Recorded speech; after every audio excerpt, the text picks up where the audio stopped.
శ్రీమాత్రే నమ. జయ గురు దత్తాత్రేయ నమ. ఈ వీడియోలో మనం ఏప్రిల్ 3వ తారీఖు నుంచి జూన్ 6వ తారీఖు మధ్యలో కర్కాటక రాశిలో సంచరిస్తున్నటువంటి కుజగ్రహ ప్రభావం ఏ విధంగా ఉండబోతుంది అనే విషయాన్ని పరిశీలించినప్పుడు ఈ కుజుడు చాలా వరకు ఎవరి జాతకంలో బలంగా ఉంటాడో వారు జీవితంలో స్వయం కృషితోనే ఎవరి సహకారం లేకుండా జీవితంలో పైకి రావడం జరుగుతూ ఉంటుంది. కుజుడితో పాటు రవిగ్రహం కూడా బలంగా ఉంటేనే కుజుడు ఇంకా తన యొక్క ఫలితాన్ని చాలా పవర్ఫుల్గా ఇవ్వడం జరుగుతూ ఉంటుంది. అంటే ఒక రాజ్యంలో రాజు ఎంత బలవంతుడై ఉంటే ఈ సైన్యాధ్యక్షుడు కూడా అంత పవర్ని కలిగి ఉంటాడు. కాబట్టి కామన్గా ఈ కుజుడు రవి యొక్క బలాన్ని బట్టి జాతకంలో పనిచేయడం జరుగుతూ ఉంటుంది. జాతకుడికి కానీ ఎవరికైనా అశాంతికి కారణాలు కామ, క్రోధ, లోభాలని వీటి వల్లే ప్రతివాడు అశాంతికి లోనవుతుంటాడు. అయితే కామానికి శుక్రుడు కారణమైన అతి కామానికి కుజగ్రహం కారణం అవుతూ ఉంటాడు. అంటే కామం అంటే ఒకే అర్థం కాదు, ఏదైనా సంపాదన, ఎసెట్ సంపాదించుకోవడం, ధనం సంపాదించడం, ఇవన్నీ కూడా దాని కిందకే రావడం జరుగుతూ ఉంటుంది. లోభం అన్నది ఏంటంటే అది పిసనారితనం. మనం ఇవ్వడం తప్పనిసరిగా ఉన్నప్పటికీ కూడా పక్కవాడి చేత కూడా ఖర్చు పెట్టకుండా, మనము ఖర్చు పెట్టకుండా పొదుపుగా వాడడం, లోభం అన్నది చాలా వరకు కూడా కారణమవుతుంటుంది. దానికి బుధుడు కారణమవుతూ ఉంటాడు. ఎక్కువగా క్రోధం, దాన్ని కోపం అంటూ ఉంటారు. ఈ కుజుడు జాతకంలో బలహీనంగా ఉన్న, పాపగ్రహాలతో కలిసి ఉన్న క్రోధం కారణంగా, అతి కోపం కారణంగా చాలా వరకు తను సంపాదించినటువంటి పుణ్యాన్ని, మంచి పేరుని, ధనాన్ని, ఆస్తిని కోల్పోయి చాలా వరకు పతనావస్థకి వెళ్ళడానికి కారణమవుతుంటుంది. ఇది కామన్గా ఈ క్రోధం ఎక్కువ అవడం వల్ల అటు మహాభారతంలో ఈ దుర్యోధనుడు అవ్వచ్చు, అలాగే రావణాసురుడు అవ్వచ్చు, ఈ విధంగా ప్రముఖ ఈ వీళ్ళంతా కూడా ఈ రాక్షస వర్గానికి చెందినటువంటి రావణాసురుడు, అలాగే కంసుడు, బలిచక్రవర్తి, వీళ్ళంతా కూడా ఈ క్రోధం కారణంగా మరి వాళ్ళు మంచి వారి చేతిలో మరణం పొందినప్పుడు కూడా అది ఒక విధంగా మనకి ఒక మెసేజ్ లాగా చెప్పడం జరుగుతూ ఉంటుంది.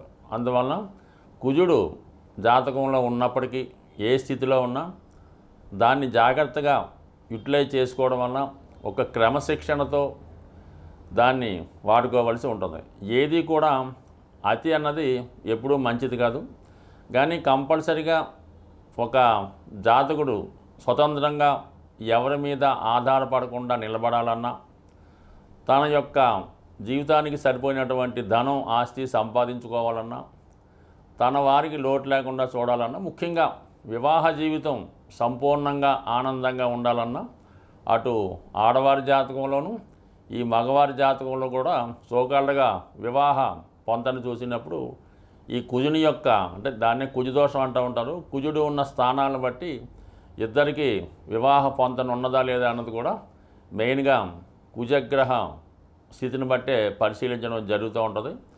అందువలన ఏంటంటే వివాహ జీవితం సరిగ్గా సాగాలన్నా, తర్వాత సంతానం కలగాలన్నా, భార్యాభర్తలు తగులాడకుండా ఉండాలన్నా కుజుని యొక్క బలం, కుజుని యొక్క స్థితి తప్పనిసరిగా పరిశీలించవలసి ఉంటుంది. కుజుని యొక్క కర్కాటక రాశి ప్రవేశం మేషరాశి వారి మీద ఏ విధమైనటువంటి ప్రభావాన్ని చూపుతుంది అన్న విషయాన్ని పరిశీలించే ప్రయత్నంలో మేషరాశి వారికి కుజుడు స్వక్షేత్ర అధిపతి. అలాగే కుజుని యొక్క స్వక్షేత్రం మూల త్రికోణ రాశి కూడా మేషరాశి అవటం వల్ల కుజుని యొక్క ప్రభావం ఎక్కువగా మేషరాశి వారి మీద ఎక్కువ ఉంటుంది. అసలు కుజుడు అంటేనే మేషరాశి, మేషరాశి అంటేనే కుజుడిగా మనకి భావం రావడం జరుగుతుంటుంది. అందుకనే ఈ మేషరాశి వారు ఎక్కువగా ధైర్య సాహసాలతో కూడుకున్నటువంటి వృత్తుల్లో ఉండడం జరుగుతూ ఉంటుంది. అటు దేశ రక్షణలో కానీ ఈ పోలీస్ డిపార్ట్మెంట్లో కానీ ఎక్కువగా అగ్నితో వర్క్ చేసినటువంటి ఎక్కువ పెద్ద పెద్ద ఇండస్ట్రీస్ అంటే స్టీల్ ప్లాంట్ లాంటివి కానీ అలాగే మందుగుడ్డు సామాగ్రి తయారు చేసే ఈ తుపాకులు ఈ తోటాలు బాంబులు దానికి సంబంధించిన వాటిలో ఎక్కువగా ఈ మేషరాశి వారు మేషలగ్నం వారు ఉండడం జరుగుతుంది.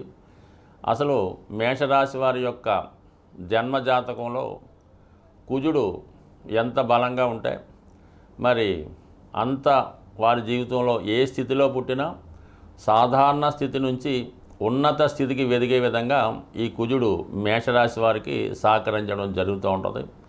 అలాగే కుజుని యొక్క గోచార ఫలితం కూడా ఎక్కువగా మనకి మేషరాశి వారి మీద కనబడుతుంటుంది. అంటే అటువంటి కుజుడు ప్రస్తుతం చతుర్థ భావంలో సంచరించడం జరుగుతూ ఉంది.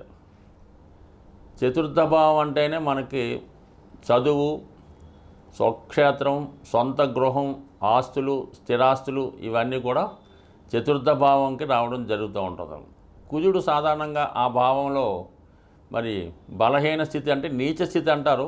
అయినప్పుడు కూడా కర్కాటక రాశి కుజుడికి మిత్రక్షేత్రం అవటం వల్ల పెద్దగా నీచ ఫలితాలు అయితే ఇవ్వడు, కానీ కొన్ని విషయాల్లో కొంత ఇబ్బందిని ఇవ్వడం జరుగుతుంది. అది ఎటువంటిదంటే ముఖ్యంగా ఒకటేంటంటే విద్యకి భంగం కలిగే అవకాశం ఉంటుంది. అలాగే ఎక్కువగా ఈ స్థిరాస్తి సంబంధించిన విషయాల్లో ఉన్న స్థిరాస్తిని అమ్మే ప్రయత్నం జరుగుతూ ఉంటుంది.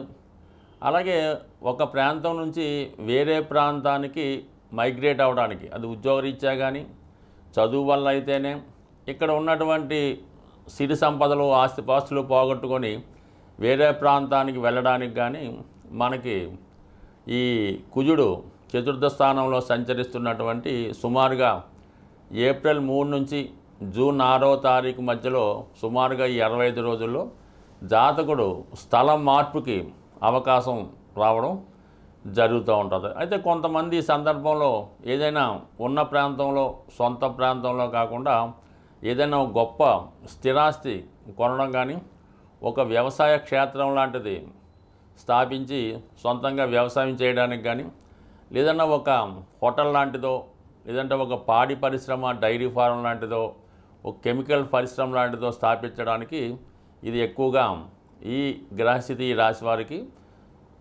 సహకరించడం జరుగుతూ ఉంటుంది.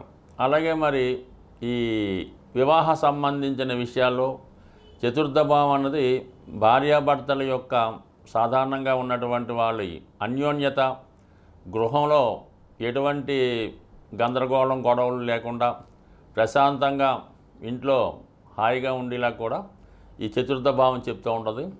అటువంటి చతుర్థ భావంలోకి ఈ కుజగ్రహం ప్రవేశం వల్ల ఏంటంటే ఈ ప్రశాంతమైనటువంటి గృహ జీవితానికి చాలా వరకు కొన్ని ఇబ్బందులు లాంటివి వచ్చే అవకాశం ఉంది. అంటే ఏదో ఇంట్లో సమస్యలు, గొడవలు, భార్యాభర్తల మధ్య, అత్తాకోడల మధ్య గొడవలు పడటం వల్ల జాతకుడు సాధారణంగా మనశ్శాంతిని కోల్పోవడానికి కారణమవుతూ ఉంటుంది.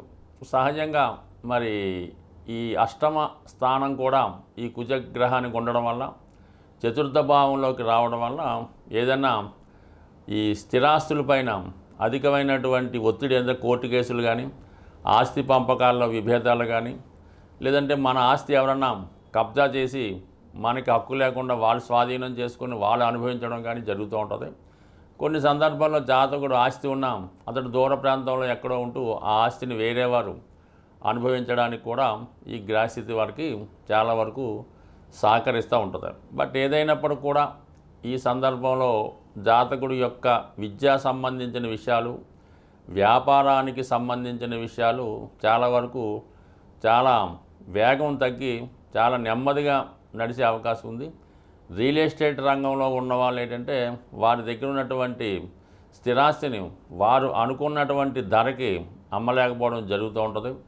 సో దానివల్ల ఏంటంటే కొద్ది నష్టానికి అమ్మలేక అటు వ్యాపార పరంగా కూడా చాలా వరకు డల్ అయ్యే అవకాశం ఉంటుంది. కాబట్టి ఈ విషయంలో కూడా కొంత జాగ్రత్త తీసుకుంటూ ముఖ్యంగా ఈ సమయంలో ఈ రియల్ ఎస్టేట్ వ్యాపారస్తులు ఎలాగుంటుందంటే వాళ్ళు ఏదన్నా ఒక స్థిరాస్తి మీద ఇన్వెస్ట్ చేసే ముందు జాగ్రత్తగా పరిశీలించి మరీ రిమోట్గా దూరంగా ఉన్నటువంటి ప్రాంతంలో కాకుండా చాలా వరకు సిటీ లాంటిది నడిబొడ్డులో నగరానికి ఆనుకొని కానీ మధ్యలో కానీ తీసుకున్నప్పుడు అవి ఎక్కువగా రాణించే అవకాశం ఉంది. అంటే ఎప్పుడు ఈ మేషరాశి వారికి సిటీలో మంచి జనసమూహం ఉన్నటువంటి ప్రాంతంలో ఎక్కువగా వృద్ధి చెందడానికి కారణమవుతుంటుంది.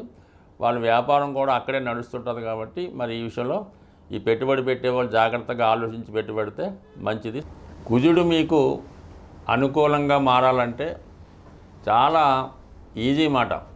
కుజుడు తొందరగా అనుగ్రహించే గ్రహం కాబట్టి కుజగ్రహం మీకు అనుకూలించాలంటే సాధ్యమైనంత వరకు మీరు ఈ మంగళవారం రోజు హనుమాన్ చాలీసా పారాయణ వల్ల, హనుమాన్ని పూజించడం వల్ల, మంగళవారం నియమంగా ఉండడం వల్ల చాలా వరకు మీరు కుజుని యొక్క అనుగ్రహానికి పాత్రలవుతుంటారు. ఇంకో రకంగా కుజుని యొక్క బలం కావాలంటే, ఎనర్జీ కావాలంటే ప్రతిరోజు వ్యాయామం చేయడం వల్ల, నడక రన్నింగు చేయడం వల్ల కుజుడు మీకు ఒక విధమైన శక్తిని, కాన్ఫిడెన్స్ని ఇవ్వడం జరుగుతూ ఉంటుంది. మరి ఇంకా ఎక్కువ కుజుని యొక్క శక్తి కావాలనుకున్నవారు ఏదైనా ఒక జిమ్ ట్రైనర్ ద్వారా ఆ ప్రయత్నం చేయడం వల్ల ముఖ్యంగా కాన్ఫిడెన్స్ పెరుగుతూ ఉంటుంది. ముఖ్యంగా ఎవరైతే నిరుద్యోగులుగా ఉంటారో వాళ్ళు ఏంటంటే ఈ వ్యాయామం, ఫిజికల్ ఫిట్నెస్ ద్వారా చేసుకుంటే అటు ఇంటర్వ్యూలో నెగ్గడానికి కానీ కాంపిటేటివ్గా ఏ పనైనా చేయడానికి కారణం అవుతూ ఉంటుంది. కాబట్టి యువకులు, ఉత్సాహవంతులు ఆ విధంగా చేయొచ్చు. ఎక్కువగా స్త్రీలు హనుమంతుణ్ణి, సుబ్రహ్మణ్య స్వామిని పూజించుకోవడం, మంగళవారం నియమంగా ఉండడం వల్ల చాలా వరకు మీకు ఈ కుజగ్రహ అనుగ్రహం లభిస్తూ ఉంటుంది. దాని తర్వాత మనం చాలా విషయాల్లో ఓడిపోతున్నాం. ఏదన్నా ఒక భూమి కొనాలంటే అవ్వడం లేదు, అప్పులు తీరడం లేదు అనుకున్న వాళ్ళు కుజుని యొక్క అనుగ్రహం బలంగా ఉన్నవారితో మీరు స్నేహం చేయవలసి ఉంటుంది.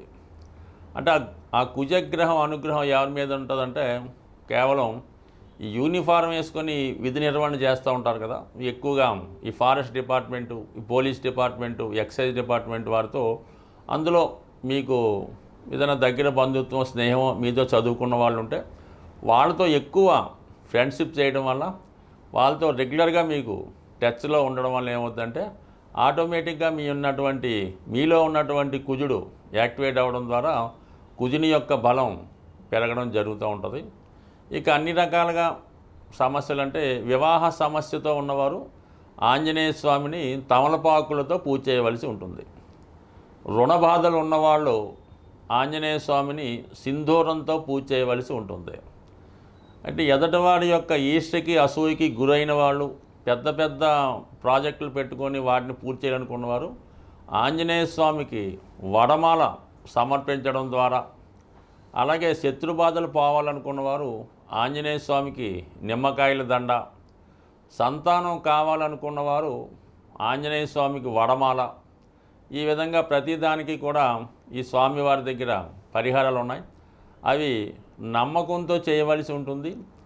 మన శక్తి కొలది చేయవలసి ఉంటుంది. అంటే శక్తి కొలది అన్నప్పుడు ఎలా ఉంటుందంటే ఏదో చిన్న విద్యార్థి ఉన్నాడు, చాలా బీద కుటుంబం, వాడు ఏదో కొద్దిగా ఒక 21 తమలపాకులతో పూజ చేయనే సరిపోతుంది. మనం బాగా ధనవంతులం, నెలకు 3-4 లక్షలు సంపాదిస్తాం అనుకున్న వాళ్ళు వాడు 108 తమలపాకులు కాకుండా ఒక తమలపాకుల బుట్ట, దాంతో అభిషేకం చేయడం వల్ల, అంటే వాళ్ళ శక్తి కొలది చేయడం అంటే ఇదే అర్థం మాట. దానివల్ల అలా చేయాలి తప్ప అది మనం ఒకరితో పోల్చుకోకుండా మన శక్తి ఎంతవరకు అనుకరిస్తుందో మనస్ఫూర్తిగా ఏదైనా ఇటువంటి పరిహారం మీరు చేయడం వల్ల శీఘ్రంగా మీకు స్వామి యొక్క అనుగ్రహం లభించే అవకాశం ఉంది. బట్ ఏదైనా భూమి దక్కాలంటే ఆంజనేయ స్వామి అనుగ్రహం తప్పనిసరిగా ఉండాలి. కాబట్టి సాధ్యమైనంత వరకు ఈ భూమి కావాలనుకున్న వాళ్ళు ఆంజనేయ స్వామిని పూజించుకోవడం, కుజగ్రహ అనుగ్రహం కోసం మంగళవారం నియమంగా ఉంటూ, మరి ఈ మధ్యకాలంలో వస్తున్నటువంటి ఈ కరుంగలి మాల ధరించడం వల్ల కానీ, 3 ముఖాల రుద్రాక్ష ధరించడం వల్ల కానీ, లేదంటే ఈ పగడం, మంచి జాతి పగడం దొరికినప్పుడు దాన్ని ఉంగరంగా ధరించడం వల్ల కానీ, లేదా ఇవన్నీ కానప్పుడు కాపర్తో తయారు చేసినటువంటి కడియం కానీ ఉంగరం కానీ ధరించడం వల్ల, రాగి గ్లాసులో వాటర్ తాగడం వల్ల, రాగి పాత్రలు ఉపయోగించడం వల్ల కూడా కుజగ్రహ అనుగ్రహం ఉంది. కుజగ్రహం అనుగ్రహం ఉన్నవాడికి రుణాలైతే ఉండవు. స్వస్తి.